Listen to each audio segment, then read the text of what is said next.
Cette émission vous est présentée par Eurex, cabinet d'expertise comptable. Les clés pour valoriser son patrimoine et créer de la valeur, on passe à l'action avec Fabien sur Radio Grand Lac. Bienvenue sur Radio Grand Lac 92.1 pour une nouvelle émission de On passe à l'action, l'émission de référence de la région sur l'économie et la finance. Et nous accueillons aujourd'hui Édouard Tivoli, président de Savoie Business Angels. Bonjour Édouard. Bonjour Fabien.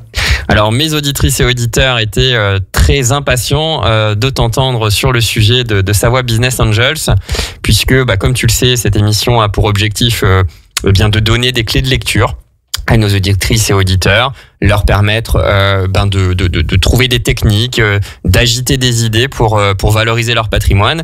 Et donc c'est intéressant de pouvoir échanger avec toi sur ce sujet-là. Alors déjà, Savoie Business Angels, ça fait un mot savoyard et deux mots anglais. C'est quoi du coup, Savoie Business Angels? Alors, pour être tout à fait précis, c'est Samba. Ah, pardon. On va parler de danse du coup aujourd'hui. Alors, Samba, c'est pas le salsa, c'est pas le résil non plus.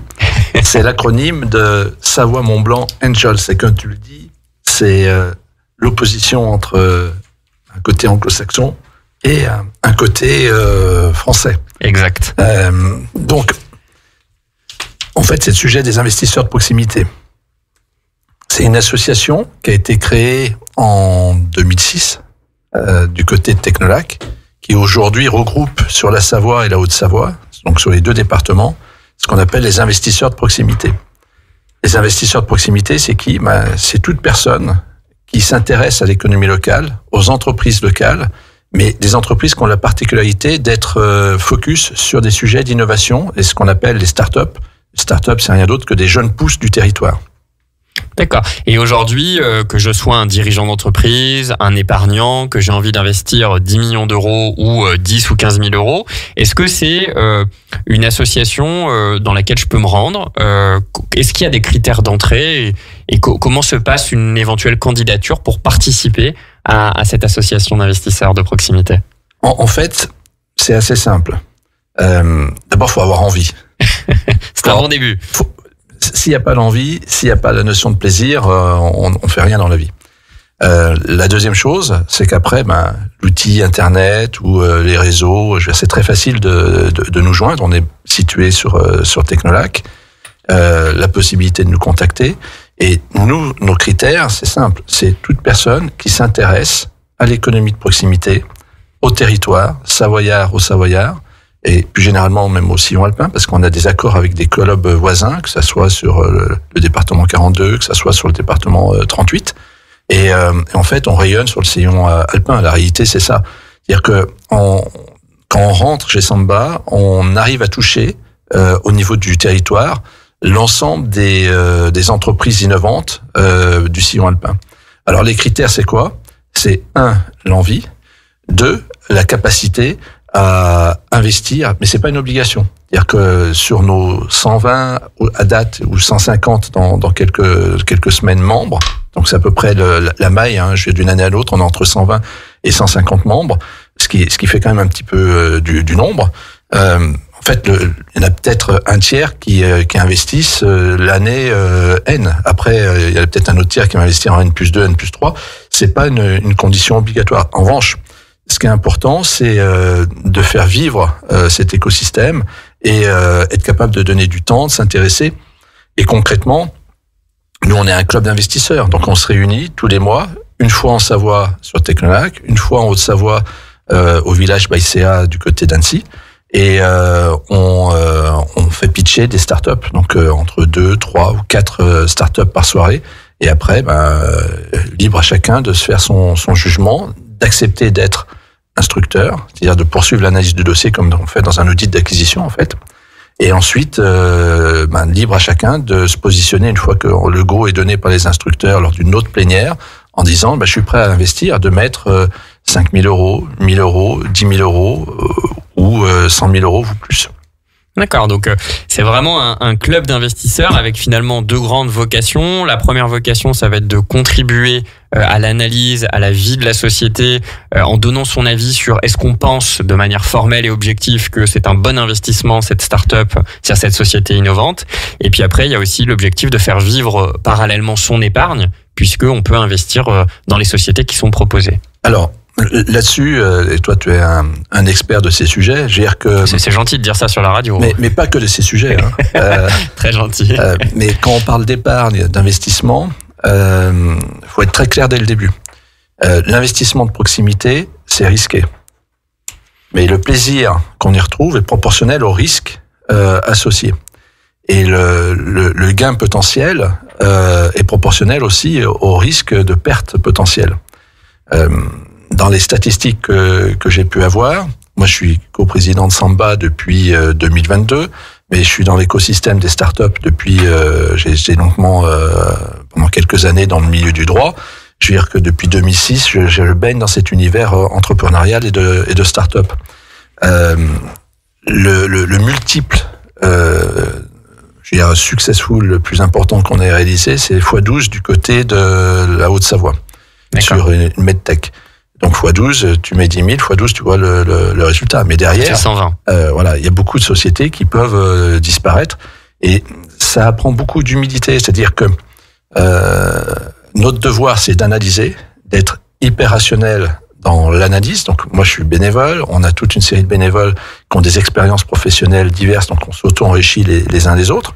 Mais on a également une équipe de permanents qui sont super qualifiés et qui arrivent à mailler également les dossiers, à les faire passer au tamis. Et au global, moi, le constat que je fais depuis 2006, c'est qu'on a un niveau de dossier start-up extrêmement qualitatif. Je veux dire qu'on est monté en gamme. Les porteurs de projets sont également peut-être plus vigilants aux problématiques d'investissement de proximité. Donc, il y a des sujets de ce qu'on appelle de POC, c'est-à-dire preuve de concept. Il y a des sujets de traction commerciale, c'est-à-dire que de plus en plus, on voit des startups qui ont déjà une capacité à nous justifier qu'il y a une traction commerciale. Peut-être qu'ils n'ont pas de chiffre d'affaires, mais ils ont la potentialité de nous apporter des contrats ou des lettres d'intention sur des contrats potentiels. Donc c'est pas simplement j'ai une idée, c'est j'ai une idée qui est quand même développée, et le porteur de projet aujourd'hui, il vient avec un package global qu'il faut analyser. Et ce qui est intéressant, c'est d'être rationnel sur cette partie analyse, et après dans la partie décisionnelle, il y a toujours un côté irrationnel, parce que derrière, bien sûr, l'humain est essentiel. Bien sûr. Alors, ce qui est très intéressant et sur le point sur lequel tu insistes, c'est effectivement cette classe d'actifs, comme les auditrices et auditeurs fidèles de On passe à l'action savent qu'on insiste beaucoup sur les titres cotés. Là, on est plutôt dans une autre catégorie où on passe à l'action non coté. Exactement. On fait un P2P, un public to private, on se décote. Non. Mais ce qui est toujours très intéressant, c'est d'avoir cette vision-là sur les titres non cotés. Alors, on a reçu sur Radio Grand Lac Yvan Michal de Réflexion Capital, que tu connais bien. Ouais. Et qu'on salue d'ailleurs, fonds d'investissement de private equity, c'est-à-dire de titres non cotés de qualité. Et moi, je trouvais intéressant que tu viennes de nous parler de ton non coté, c'est-à-dire ce non coté où je vais investir dans des sociétés de la région, c'est-à-dire des sociétés que je peux aller voir, des sociétés où je pourrais rencontrer le dirigeant, ou en tout cas qui peut être une figure assez connue, parce que quelque part c'est une réflexion que je dois avoir sur mon épargne dans un contexte effectivement où aller chercher de la rémunération sera pas aussi évident que ça, et c'est bien que tu rappelles effectivement les risques comme les éléments de rémunération. C'est vrai que dès qu'on va toucher le titre non coté, le risque c'est la faillite, ce qui est beaucoup plus difficile effectivement que sur des titres cotés. Ça arrive aussi sur le côté. Arthur Andersen, effectivement, un peu moins quand même sur le volume, mais effectivement c'est un risque. Mais c'était intéressant là-dessus d'en discuter. Et également cet autre volet qu'on trouve un peu moins dans le private equity, titre non coté de grands fonds d'investissement, c'est ce côté pédagogique, réseau. On en discutait tous les deux avant l'émission.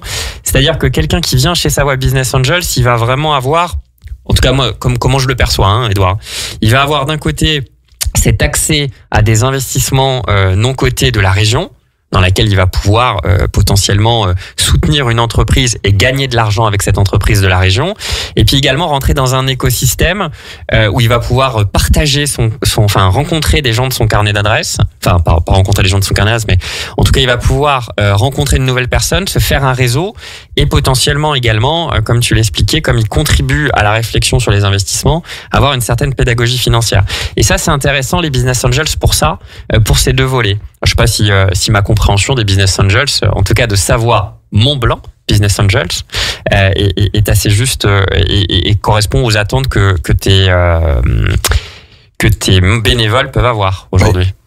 Alors, en fait, il faudrait leur demander, à chaque fois qu'on reçoit les nouveaux bénévoles, nos nouveaux membres, en fait, souvent, certains viennent pour des raisons et d'autres viennent pour d'autres, en fait. Donc, chacun a sa raison. Moi, ce que je peux dire, en ce qui me concerne égoïstement, pourquoi je me suis impliqué fortement, tout simplement parce que j'ai eu la chance de pouvoir avoir plusieurs vies professionnelles sur le département de la Savoie et au-delà. Et la notion de plaisir est importante lorsqu'on est en contact en fait avec les entrepreneurs. Et c'est le moyen d'être un claquement de porte de voiture en fait de l'investissement qu'on peut réaliser. Donc il y a la notion plaisir, il y a la notion de se sentir utile en aidant quelqu'un qui peut avoir une très bonne idée, un très bon projet. Mais comme souvent je dis, pour que le pont d'Île de Ré puisse ouvrir, il faut que les 2 centimètres qui manquent puissent être comblés. Et nous, au niveau des clubs de BA, ce qu'on apporte, des clubs de business angel, d'investisseurs de proximité, ce qu'on apporte, c'est ces 2 centimètres qui manquent.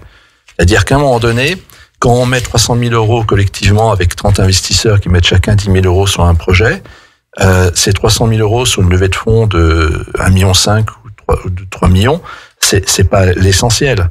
Mais c'est l'essentiel quand même dans la mesure où s'ils sont pas là, je veux dire que l'opération risque de ne pas se réaliser. Et en plus, on apporte également aux porteurs de projets autre chose.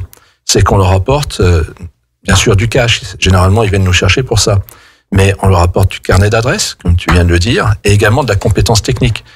Moi, quand je regarde le background et les CV et les profils de nos 150, 120 membres, mais c'est fabuleux. Je veux dire qu'on a de la ressource sur le digital, on a des anciens de McKinsey, je veux dire qu'on a des anciens chefs d'entreprise qui ont vendu leurs activités dans l'industrie, on a des chercheurs, on a une typologie de membres qui est extrêmement variée. Et tout le rôle de l'équipe exécutive, c'est d'arriver à créer ces connexions entre nos membres qui viennent, eux, pour trouver du plaisir, investir et quand même trouver du rendement. On n'est pas un club de sponsors, hein. Je veux dire qu'on est exigeant. Je vais faire peur à tout le monde, mais les dernières stats que j'ai eues, c'est que, en fait, on a 1% de taux de transformation. Ça veut dire quoi, ça? Ça veut dire que, sur 100 dossiers, il y en a un qui est investi. Alors, attention, sur 100 dossiers qu'on reçoit, il y a des dossiers qui sont peut-être un tiers ou 40% qui sont éliminés tout de suite, dans la mesure où ils sont pas dans notre dispositif géographique. C'est-à-dire que nous, on se concentre sur les sociétés qui ont une activité sur la Savoie et la Haute-Savoie. Donc les autres, on va les réorienter sur nos confrères. C'est sûr qu'on va arriver à un dossier qui vient de Bretagne, on essaye de comprendre quel est le lien avec la Savoie. Alors si le porteur de projet nous explique qu'il a prévu de déménager son siège social à Arches-Parc ou à Annecy ou à Technolac, on va le regarder attentivement. S'il nous dit j'arrose tous les clubs de business angel de France, le dossier il est éliminé. Mais ceci dit, on a un degré d'exigence extrêmement fort et on a un devoir en tant que membre et en tant que responsable de l'association, qui est reconnu d'intérêt général d'ailleurs, hein, je veux dire, ça veut dire beaucoup, on a un devoir d'être hyper professionnel. Et moi, ce que j'essaye de faire avec Christian Viels, qui est mon coprésident, et avec l'ensemble de l'équipe exécutive, et l'ensemble des membres du conseil d'administration de Samba, c'est d'arriver à faire monter en gamme en fait notre degré de professionnalisme, d'être beaucoup plus réactif vis-à-vis des porteurs de projets, et derrière d'apporter du service à nos membres pour que derrière on puisse avoir du rendement à la sortie, sachant, comme tu l'as dit, qu'on est sur un temps long. Je veux dire que c'est pas je rentre et dans 1 an ou 2 ans je suis sorti, c'est je rentre entre 5, 7, 9 ans, je peux espérer sortir. Donc c'est quand même un investissement où la liquidité n'est pas le premier des qualités. Oui, c'est bien de le rappeler sur le private equity. Moi, ce que je trouve très intéressant dans la réflexion, encore une fois, pour mes auditrices et auditeurs, et tous ceux qui nous écoutent même ponctuellement, c'est que on va rentrer quand même dans une phase où, quand vous faites le choix des titres non cotés, c'est-à-dire quand vous faites le choix d'une PME, d'une ETI, dans l'Union européenne ou en France, au final, dans la majorité des cas, vous allez faire le choix de la croissance économique en France ou dans l'Union européenne. C'est-à-dire que ce que vous êtes en train de dire quand vous investissez dans un fonds de private equity français ou européen, ou quand vous investissez dans une boîte du coin française, vous êtes en train de dire il va y avoir une croissance dans cette zone géographique, dans ce pays, dans cette région, et cette croissance économique, j'y crois. Pour les raisons qu'on a évoquées plusieurs fois dans les différentes émissions, c'est pas évident que le taux de croissance en Europe soit plus élevé qu'en Asie du Sud-Est ou qu'aux États-Unis. Donc ça veut dire que le private equity, ça va être, et vous allez comprendre le sens de l'intervention d'Edouard, mais le private equity, ça va être la capacité de trouver la petite aiguille dans une botte de foin. Et pour la trouver, moi je trouve qu'en termes de réflexion, c'est intéressant de se rapprocher des investisseurs de proximité à 2 niveaux. La première, c'est que vous allez avoir un carnet d'adresses et un réseau du coin. Et c'est comme ça qu'on prend du plaisir, comme le dit Edouard. Et le deuxième, c'est que c'est plus facile de trouver l'aiguille dans une botte de foin quand on est au contact de l'économie locale. Donc voilà un peu le sens de la réflexion. C'est pour ça que je vous invite sur le sujet des Business Angels à vous rapprocher de l'équipe de Savoie Business Angels, parce que Savoie Mont-Blanc Business Angels, puisqu'effectivement dans votre réflexion, je pense qu'il y a quelque chose à aller faire avec toutes les précautions que tu as évoquées. Évidemment, on investit sur le temps long. On investit aussi dans des sociétés qui, à un moment donné, peuvent avoir des phases très positives, comme des phases un petit peu moins. Mais ça n'empêche que c'est un angle de réflexion à avoir aujourd'hui dans votre patrimoine. Il faudrait que je te parle d'Innovalpe 2 aussi à un moment donné. On va en parler, mais ça apporte des réponses aux questionnements et aux risques également. Est-ce que tu serais d'accord pour m'en parler, mais juste après une petite pause musicale? Je suis toujours d'accord. Radio Grand Lac. La radio de l'identité locale. Au cœur de votre quotidien. Sur le 92.1 et en DAB. Cette émission vous est présentée par Eurex, cabinet d'expertise comptable. Les clés pour valoriser son patrimoine et créer de la valeur, on passe à l'action avec Fabien sur Radio Grand Lac. Allez, de retour sur Radio Grand Lac 92.1, et vu que cette émission est sponsorisée par Eurex, je fais une spéciale dédicace à mon ami Vincent Bresson, associé du cabinet d'Eurex à Aubenas. Un grand salut à toi Vincent, et à très vite pour un bon repas tous ensemble. Et donc on revient avec Edouard Tivoli, coprésident de Savoie Mont-Blanc Business Angels. Alors, Edouard, tu nous as créé du suspense, puisque tu nous as dit que chez Savoie Mont-Blanc Business Angels, Samba pour les intimes, eh bien, tu avais quelque chose qui avait un nom de code, un projet qui s'appelait Innovalpe. Est-ce que tu peux nous en parler? Je peux d'autant plus t'en parler que, en fait, c'est un projet, une réalité. C'est-à-dire qu'en 2023, on a constitué une structure qui s'appelle Innovalpe. Cette structure avait vocation, c'est simplement une société par action simplifiée qui avait opté sur le régime fiscal des sociétés de capital risque. Et la vocation de ces structures, c'était de précollecter des fonds auprès de nos membres pour pouvoir ensuite les investir dans des sociétés innovantes, après avoir passé le tamis de notre équipe exécutive et de nos comités internes de sélection et de décision. Innovalpe 1 a été un succès dans le fonctionnement. Pourquoi? Parce que on a fait un choix de fonctionnement 100% digital ou 100% présentiel, c'est-à-dire assemblée générale 100% présentiel et comité de sélection 100% digital en visio. Ce qui fait que lorsqu'on est actif, on perd pas beaucoup de temps. La visio est très efficace, surtout lorsqu'on a les dossiers en amont. Et c'est des dossiers qui sont des dossiers qui ont déjà passé le tamis de nos clubs de BA. Donc, globalement, face au succès, on avait levé à peu près 750 000 € auprès d'une trentaine de membres.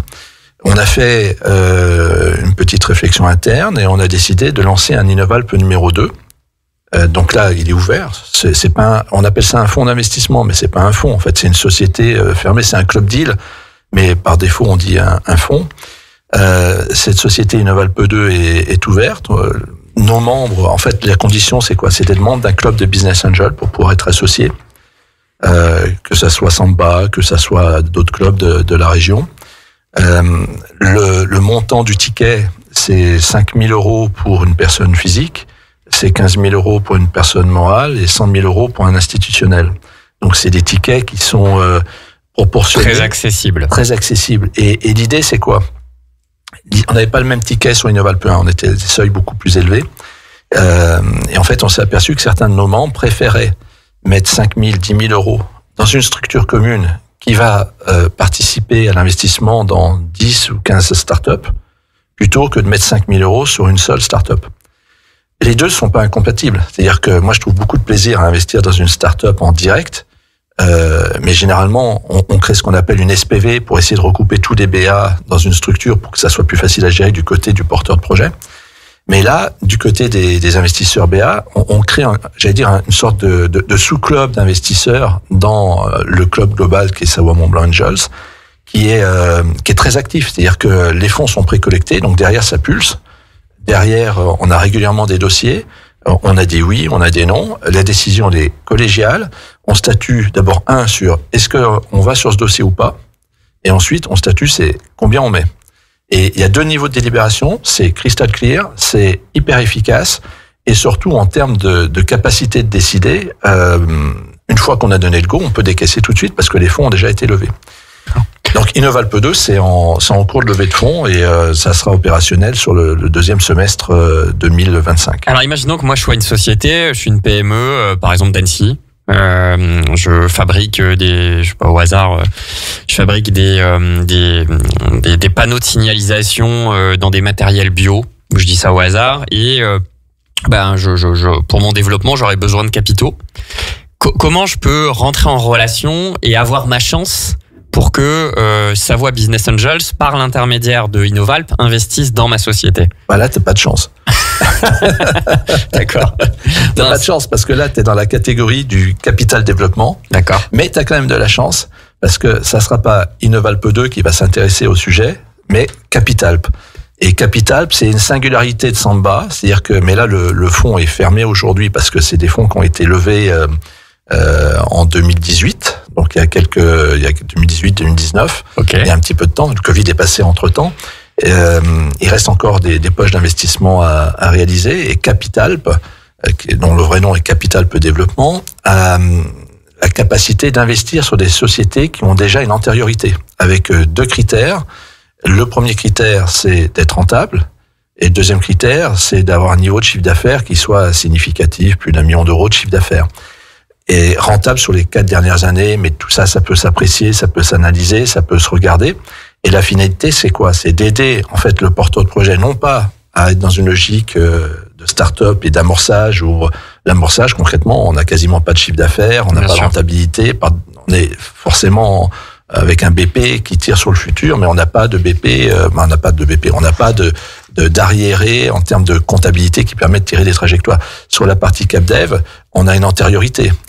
On peut regarder dans le rétro pour savoir quelle est la trajectoire traditionnelle.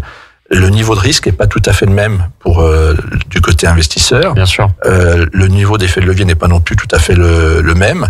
On est plus dans la partie classique du private equity là-dessus. Mais du coup, tu viens taper à la porte d'Innovalp 2 sur un sujet comme ça, on t'orientera sur Capitalp. D'accord, très clair. Et Capitalp aujourd'hui, quel va être vous allez prévu de relever un nouveau fonds ou comment vous envisagez les choses si c'est pas confidentiel, hein? Même si on est entre nous là, Edouard. Hein, oui, j'ai compris. Tu as juste 700 000 personnes qui t'écoutent. J'ai compris qu'on n'était pas très nombreux. En fait, la thèse d'investissement de Capitalp est une thèse sillon alpin également. Très élargie, avec une particularité, c'est qu'au sein du capital social de Capitalp Développement, on a des partenaires institutionnels, bancaires du territoire.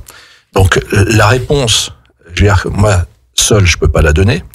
En revanche, la réponse intuitive et la réponse terrain, c'est de dire nos partenaires, nos actionnaires de référence sont intéressés pour poursuivre l'aventure. Okay. Donc après, il faut faire les choses de manière structurée. Ce qui est certain, c'est que aujourd'hui sur Capitalp, on finalise la phase d'investissement et on commence à regarder la phase de désinvestissement. C'est-à-dire que quand tu investis dans un dossier, tu connais ça par cœur, faut déjà regarder comment on va sortir du dossier. Bien sûr. Donc on va être sur cette période-là. Donc la période de dire on va recréer un deuxième fonds, on y pense, on va sans doute le faire, mais pour l'instant on se concentre sur ces deux momentum très particuliers qui sont on finalise et on commence à gérer les sorties. D'accord. Donc si j'ai une bonne idée, j'ai une activité innovante, j'ai un brevet, j'ai une idée de logiciel et je suis une nouvelle société, je peux me rapprocher de Savoie Mont Blanc Business Angels avec l'idée de présenter, de défendre mon projet. Et si je suis bon, si je suis compétent, si j'apporte une plus, j'aurai peut-être un coup de main d'un point de vue investissement financier. Et si je suis pas bon, c'est pas grave parce que toutes les expériences sont bonnes à prendre. Et je rajoute autre chose, c'est exactement ça. Il y a un effet de momentum. C'est pas parce qu'un dossier est refusé que le dossier il est mauvais. C'est-à-dire entre bon et pas bon, je partage ton analyse, qui est clivante, mais qui a le mérite d'être parfaite. Mais il y a un élément de plus, c'est que parfois, comme disait Churchill, la clé du succès, c'est d'aller d'échec en échec sans se désespérer. C'est pas parce qu'on va dire, que ce soit nous, Samba ou d'autres clubs d'investisseurs, on n'ira pas sur votre dossier pour telle et telle raison. D'abord que, on a forcément raison, parce que, je sais pas toi, mais moi, dans la vie, j'ai fait que des erreurs. J'ai jamais fait le schéma parfait. Sauf ton mariage, je crois. Pardon ? Sauf ton mariage. Ah bah, ça, c'est la perfection absolue. Merci à mon épouse, d'ailleurs, qui joue un rôle essentiel, tant dans mon parcours professionnel que dans mon parcours tout court. Parce que derrière, c'est cet équilibre qui fait qu'on arrive à franchir les difficultés et les étapes. Donc, c'est ce noyau familial solide, épouse, les enfants, font que derrière, on trouve l'énergie pour donner du temps aux autres. Ça, c'est clair. C'est une organisation. Mais tout ça pour revenir sur le sujet de nos porteurs de projets, c'est pas parce qu'à un moment donné, on va leur dire non, que c'est un drame. Il vaut mieux un non bien expliqué, qui a une vraie valeur ajoutée, qu'un oui lâché, qui peut entraîner le porteur de projet dans le mur, et là on n'aura pas joué notre rôle. Oui, tout à fait. C'est ce côté expérience vécue avec ce qu'on appelle dans l'armée le retour d'expérience. C'est-à-dire que quand vous revenez de mission, que vous l'ayez réussi ou pas, le retour d'expérience, que vous en avez appris, quelles sont les choses bien et quelles sont les choses moins bien que vous avez faites. Ça, on doit le faire de manière systématique. Donc venez voir Savoie Business Angels, puisque dans tous les cas, vous aurez un feedback de qualité et ça vous fera avancer votre projet.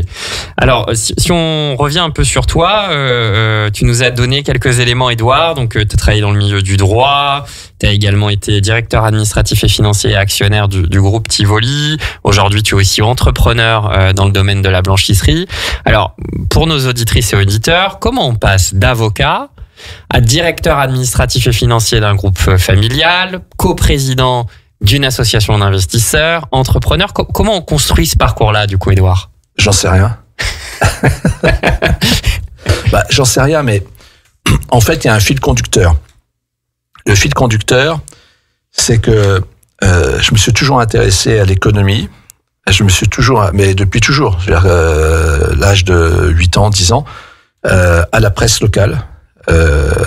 Époque Écho des Pays de Savoie, ensuite il y a eu La Vie Nouvelle, le Dauphiné, et c'est vrai qu'à partir du moment où tu manges du papier, que tu lis la presse, que tu t'intéresses, après tu lis les Échos, les pages Chaumont du Figaro, je veux dire que à l'époque il y avait La Tribune, et je veux dire t'as pas l'impression, mais tu assimiles un certain nombre de choses. Donc moi naturellement quand je suis arrivé en terminale, j'étais plutôt destiné à suivre mes petits camarades qui voulaient faire des prépas ou des écoles d'ingénieurs. Moi non, je voulais faire du droit. J'avais pas personne dans ma famille qui faisait du droit, mais pourquoi je voulais faire du droit? Parce que je trouvais que la matière était intéressante. Elle faisait le lien entre l'histoire de France et l'histoire du monde aussi, et le monde économique. Et particulièrement, j'aimais bien la fiscalité. Et j'ai eu un petit moment de déblocage qui était le magazine 7/7, quand Serge Gainsbourg avait boulé son billet de 500 francs, devant un journaliste d'ailleurs originaire d'Albertville.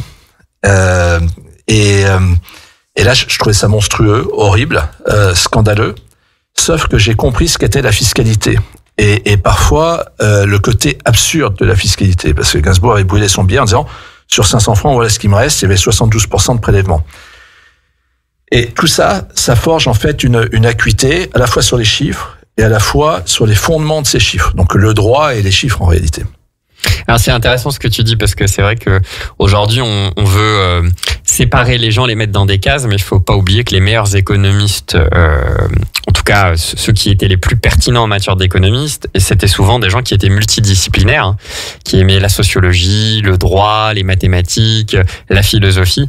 Et donc c'est intéressant de voir effectivement que tu étais parti du droit pour après derrière te construire un parcours d'homme d'affaires ou en tout cas d'investisseur de qualité. Et du coup, comment se fait le passage entre avocat et directeur administratif et financier et compliance officer dans un groupe familial? Comment se passe le passage? Là, il y a un moment de bascule, c'est-à-dire que moi j'ai toujours été très impliqué, malgré mon parcours professionnel d'avocat. J'étais avocat au barreau de Paris, ensuite au barreau de Chambéry. Mais j'ai jamais quitté le lien avec le groupe familial. Je veux dire que au niveau du conseil d'administration, au niveau même des réunions qu'on pouvait avoir régulièrement le soir tard ou le week-end avec mes frères, mon père, sur les évolutions du groupe, comment essayer de faire du développement dans un univers ultra concurrentiel où au final, on a réussi quand même à se développer avec la culture du résultat, sans forcément avoir la culture des moyens. C'est-à-dire que le résultat, c'est quand même l'essentiel. C'est-à-dire qu'il faut d'abord prouver avant d'obtenir les moyens d'aller encore plus loin. Et ça, c'est la partie, on va dire, contextuelle. Et ensuite, il y a un point de bascule. Le point de bascule, c'était quand mes frères m'ont proposé de les rejoindre, alors que j'avais toujours dit non. Moi, j'ai mon parcours professionnel, je suis ma voie. Et il y a un de mes frères qui m'a dit si tu ne nous rejoins pas, on va être obligé de recruter un profil comme le tien. Et c'est vrai que j'ai réfléchi à 2 fois. C'était un 1er mai. J'avais le temps j'avais moins de rendez-vous. J'étais au bureau, mais j'avais le temps de réfléchir un peu plus. Et j'ai pris ma décision en une demi-heure. Donc après, derrière, c'est sûr, faut la mettre en place, tout ça. Donc je les ai rejoints, mais plus pour traiter les dossiers du groupe qui n'étaient pas traités, des dossiers qui se trouvent être des dossiers, soit des dossiers juridiques, soit des dossiers de croissance externe, soit des dossiers de développement. Et au final, en termes d'organisation, des dossiers qui sont liés aux chiffres, à la compliance, au droit. Et j'ai occupé la fonction de responsable stratégique et de responsable administratif. Mais la réalité, c'est que je traitais les sujets. C'est-à-dire que c'est plus le contenu du dossier que la fonction en tant que telle. Et objectivement, on a fait pas mal de choses.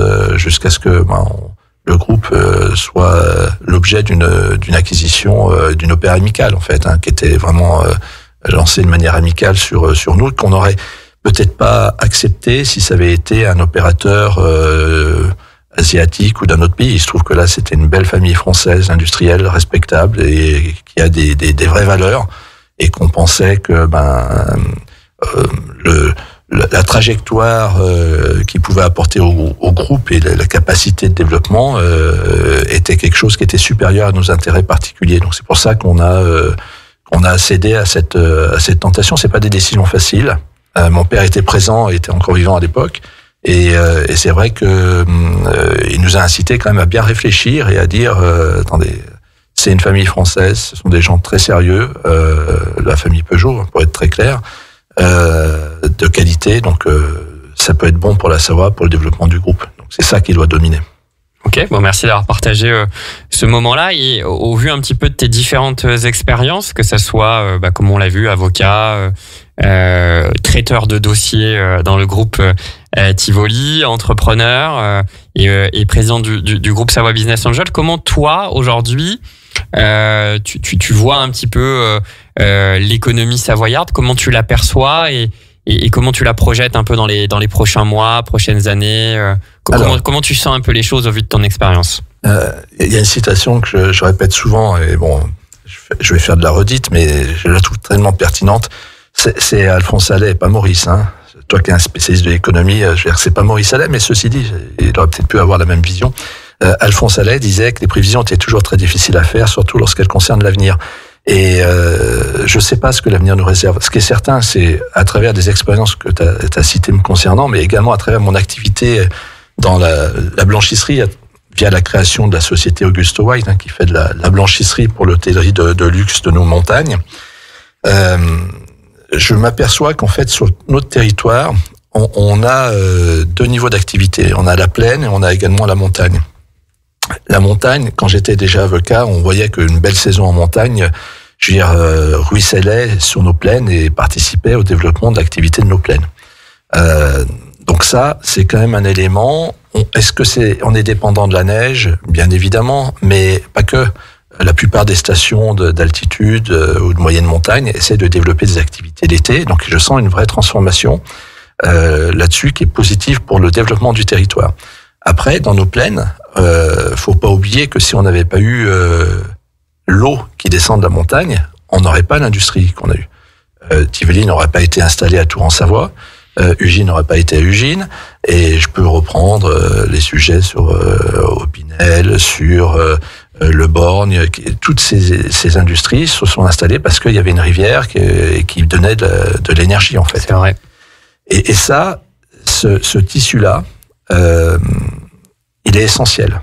Il n'est pas forcément lié à l'économie de la montagne, mais il est essentiel aussi. Et c'est vrai que la singularité de nos territoires, c'est que on a cette activité touristique qui a un impact très fort sur l'économie de plaine, mais on a également une économie de plaine qui, historiquement liée à la houille blanche, est extrêmement puissante, avec, à mon sens, une dissociation entre la Savoie et la Haute-Savoie, où sur la Haute-Savoie, on a en fait une typologie historique de population qui sont plutôt des conquérants, des montagnards, des gens qui prennent des risques, qui vont monter au sommet du Mont Blanc à l'époque où c'était moins balisé qu'aujourd'hui.